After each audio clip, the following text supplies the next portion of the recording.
This is one of my journals from the last couple of years. My goal is to write every morning 6 times a week in a journal just like this one. Over the years, I've filled dozens of these books with the thoughts of a creative writer and a human being. Reviewing these journal volumes is a great way to look back at what was going on in life, recall lost ideas, and come to terms with the things that once seemed incomprehensible. And there were a couple of times when it saved my life. I want to talk to you again this week about journaling and give you an update on my progress towards writing 1 million words. Let's get started.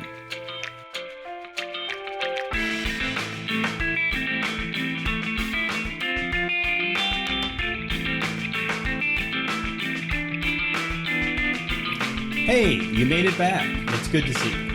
This is the Million Words Project, in which I have challenged myself to write 1 million words, 1 million new words, over 12 months. We are now 11 weeks into the project, which is pretty exciting. We're creeping up on being 1/4 of the way done. Each week, I give an update on my progress and share some of the ups and downs of the challenge, and talk about the creative life in general.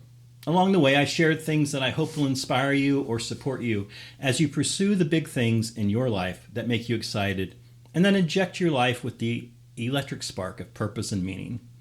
I believe small steps lead to big results. If you're already making great strides, awesome, keep it up. But if you find yourself stalled out or unsure of your next move, I hope something I say in this video series will be a resource for you to reignite your creative, entrepreneurial, or philanthropic project. Let's jump into this week's update, shall we?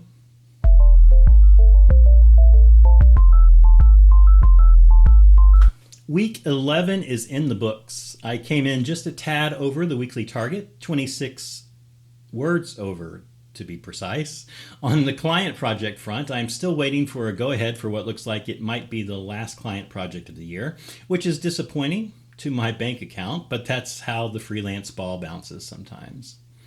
The rest of the numbers look pretty good, even though it was a baseline sort of week as far as word count goes. There was a nice balance with 3 of the 4 active categories all hovering in the 6,000 word neighborhood. And after finishing new fiction story number 1 last week and taking a little break to conceptualize the next story, I jumped in and wrote about 2,500 new words of fiction. Jumping over to the graphs, we'll note that I'm still about 12,000 words ahead of the pace after 11 weeks.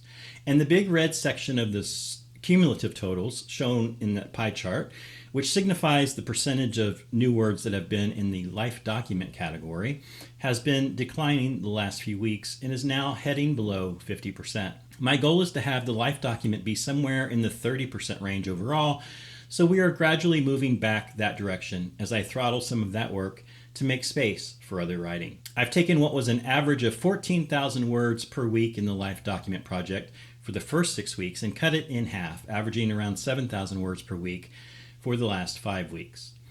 Doing this has allowed me to shift some time back to reading and some other creative related work that doesn't include new words written. But over the last few weeks, some of that balance has shifted to my daily journal efforts. Maybe you don't journal daily or regularly, and you're wondering why this is so important. I talked a little bit about it in last week's update, so if you missed it, check out that episode. I'll put a link in the show notes along with the other links below. Recently, this big bump in my daily journaling has yielded some magnificent results. There are a lot of moving pieces to my life beyond just writing 20,000 new words each week. My daily journaling practice has been a significant source of support throughout my life. And that brings us to this week's topic.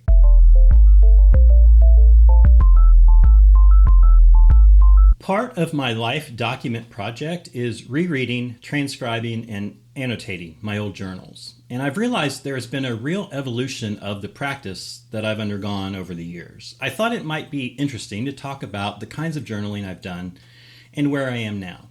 Now, I'm not going to include the countless times throughout my K through 12 education one teacher or another assigned us a journaling task. I honestly never liked those in-class journaling assignments, mostly because I knew the journals weren't private and also because my handwriting was bad, so I always got points deducted. Plus, among the thousands of pages of random documents I still have from various schools, classes, and conferences, one thing I don't have, as far as I can tell, is any example of one of those journal assignments from school. The first real journal I have dates to my senior year of high school, and I also have several from my college years. By my last year of high school, I was starting to feel a tug toward a literary life, and I knew a lot of famous writers kept detailed journals packed full of their writerly wisdom. They were so good at it after their deaths, their journals would be published as great works of literature in their own right. So I figured I probably should get started on that so one day my collected papers could serve to enlighten a whole new generation. Sadly, the journals young Eric kept in those years were not the sort of things that great wisdom comes from. Especially in the first few years, I struggled to have something to say, or at least to find the time to write it down. I can't tell you the number of times over the last year that I've yelled at my younger self, "Don't just say you have something you want to write about, actually do it."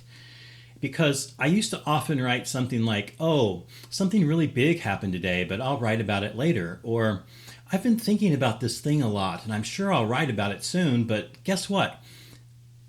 Young Eric never wrote about it. But now, as old Eric, looking back at those old journals and uncovering some interesting revelations about my teenage and young adult years, I can tell you it would be nice if young Eric would have actually put some of those thoughts on paper. But here we are.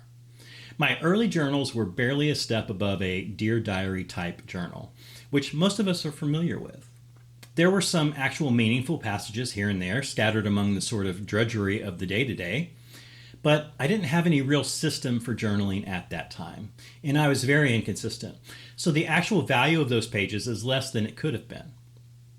Don't get me wrong, it's informative and insightful to go back to those pages, and I'm glad I have at least some journals to reference, even if they weren't great literary works all to themselves.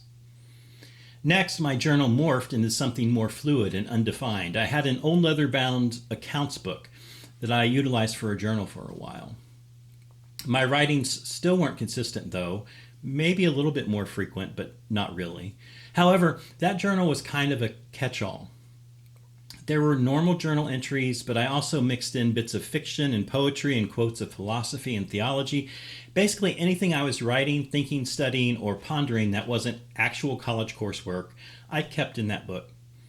There would be 2 pages about my breakup with my first college girlfriend, followed by a scene from a novel I started but never wrote, followed by an attempt at poetry and maybe a song lyric. It's kind of a mess. A couple of the stories I later published had a start in that journal, but it wasn't really focused.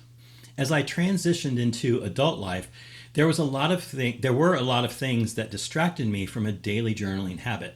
Little life events like graduating college, moving cross country twice, getting married, starting my career as an elementary school teacher, switching careers 2 more times, and going to graduate school for my Master's of Fine Arts.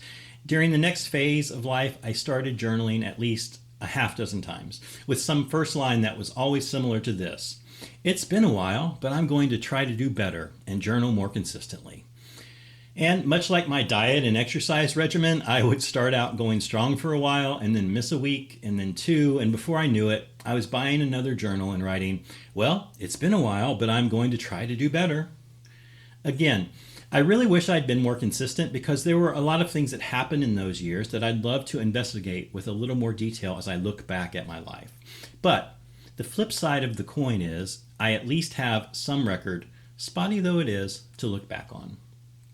And my journaling was much more interior and less a catch-all for every scrap of philosophy or attempt at being artsy. So that was a nice improvement. My previous journals had been a lot of exterior and created art type of posts, and they were short on the interior thoughts, feelings, and experiences of young Eric. But the middle years pages have more of the interior life that is actually beneficial to me as I reconsider and look back over decades of writing. But there are still some enormous gaps that were either lost because I kept starting new journals and misplacing old ones, or they were just never written at all. It wasn't until 2011, when I read Julia Cameron's book, The Artist's Way, that I began to journal more consistently and with a prescribed system. Since 2011, I've filled about 28 volumes of journals, like these, cover to cover, And so that's about 3 per year, handwritten journals, each about 50,000 words. That's 1.4 million words or so since mid-2011. My consistency has waned a bit. If I were doing a consistent 3 pages a day, I would have actually been averaging 4 volumes per year. And I know this because I've studied the patterns over the last 2 years.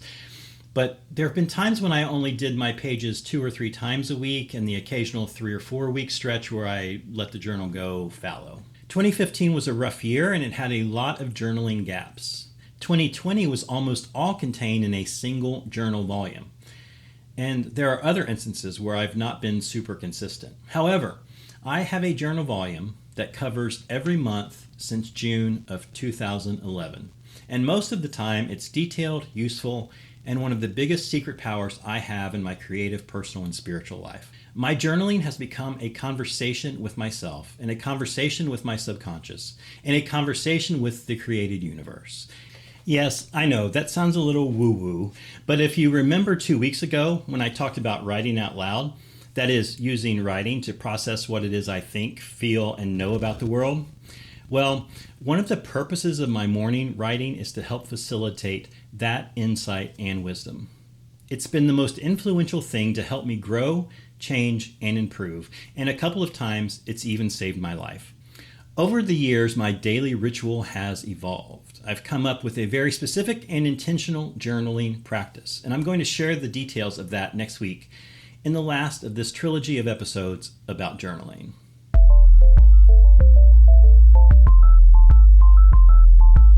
I'd like to share a quote from Julia Cameron, who I mentioned earlier. Pages clarify our yearnings. They keep an eye on our goals. They may provoke us, coax us, comfort us, even cajole us, as well as prioritize and synchronize the day at hand. If we are drifting, the pages will point that out. They will point the way true north. Each morning as we face the page, we meet ourselves. The pages give us a place to vent and a place to dream. They are intended for no eyes but our own. I shared that last week, and I thought it was so good that I wanted to share it again this week. You see, I have a lot of ways to gauge my mental, spiritual, and creative health, but the best barometer of how healthy I am is how healthy my journal pages are.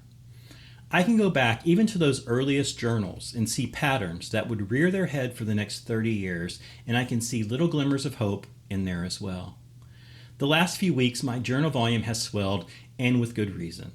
I've been in an insanely creative and energetic mood.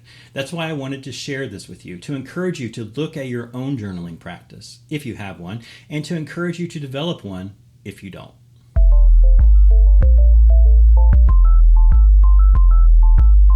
There have been 2 specific times in my life when I was unsure how to move forward. Things were dark, they were bleak, and I didn't see a way out. Maybe it's hyperbole to say this, but journaling saved my life. I know that journaling and writing out loud, as I've discussed before, both played a major role in fighting my way out of what felt like the relentless tug of a black hole. What is not hyperbole is this: journaling, writing out loud, and writing in general have been important tools in my maturing, growing, and learning about myself and others. Consistent journaling since 2011 has catapulted me so much further down the road of life than I would have ever made it without it. If you already have a journaling practice, it would be great to hear from you. Do you feel the same about your practice? Has it radically changed your life? And if you don't have a consistent journaling system, I'm going to give you a really simple assignment in the points to ponder in just a second. We'll try to get your feet wet.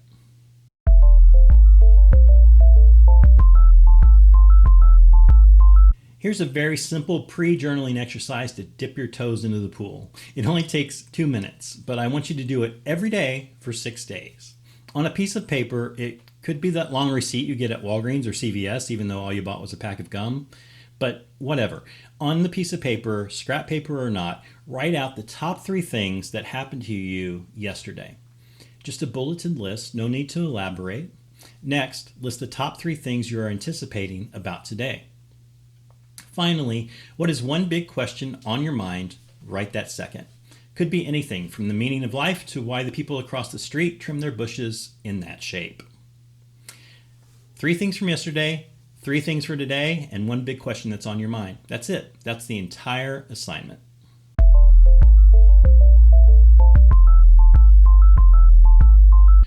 You made it to the end of another update. You rock. I feel like these have been going a bit long, but I have so many things I want to share. Every topic becomes a series. So let's keep the farewell brief. You know all about liking, sharing, commenting, subscribing, all those things that help content creators out. If you know anyone in your life who might benefit from these episodes, invite them to join us. The more the merrier. You can contact me in the comments, or you'll see in the show notes ways to connect with me on various social platforms. And that's all for now. I appreciate you sharing your time with me, and until next time, remember, your words matter. Make them count.